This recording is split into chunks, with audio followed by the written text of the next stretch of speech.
Balitang Entertainment. Ikinatuwa naman po ng netizens ang paggawa muli ni Incognito stars Ian Veneracion at Richard Gutierrez ng isang eksena sa isang pelikula matapos ang 37 years. Galing ang eksenang ito sa 1988 movie na 1-2 Bato, 3-4 Bator. Mula sa pagiging cute noong kabataan nila. Hunks na nga ngayon, sina Ian at Richard. Ang nakakaaliw na video patunay rin sa matatag na karera ni Ian at Richard bilang mga aktor.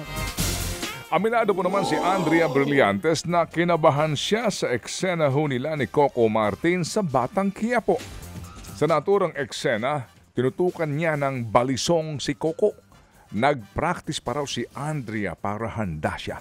Sa episode kahapon, unang beses nagtagpo ang karakter ni Andrea na si Fatima at si Tanggol. Masaya po daw ang aktres na makasama si Coco.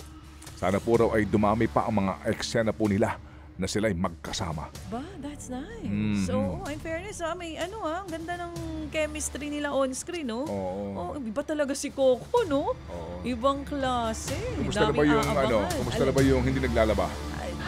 Wala na yon. Ikaw talaga. May bago na iyo. May bago na rin siya. Oo.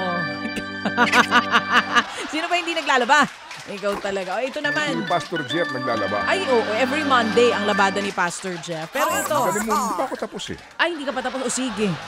Ayan ka na naman eh. Sorry, na-excite ako eh. Mapapanood po si na Fatima at Tanggol sa Batang Quiapo alas 8 ng gabi sa TV5.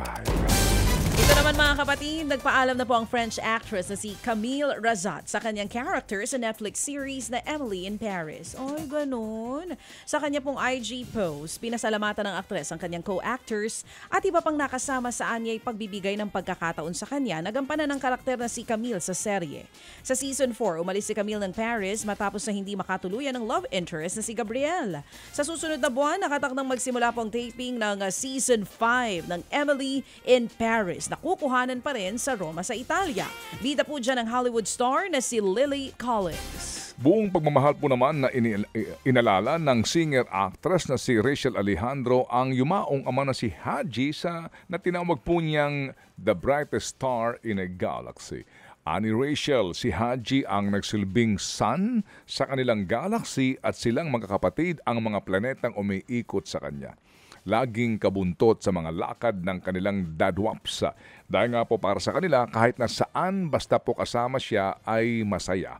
Kahit pa ho nakasama niya ang ama sa huling 2 buwan nito, hindi pa rin daw ito sapat para ihanda ang kanyang sarili sa paglisan ng ama. Sa huli, sinabi po ni Rachel na sisikapin niyang laging maging proud sa kanya ang kanyang daddy waps. Samantala bilang pagpupugay naman mga kapatid sa nag-iisang superstar na si Nora Aunor. Muling mapapanood sa hapon champion ng TV5 ang kanyang mga natatanging pagganap sa seryeng Sa Ngalan ng Ina. Simula po sa Lunes, April 28, muling balikan ang pagganap ni Nora Aunor bilang si Elena Jogracia, sang may bahay na napilitang sumabak sa politika matapos paslangin ang kanyang asawa. Tampok din sa serye sina Christopher De Leon at ang anak nilang si Ian De Leon. Sa seryeng ito, ginawaran po ng Best Actress Award si Nora ng PMPC at Gawad Dangi Awards for Television.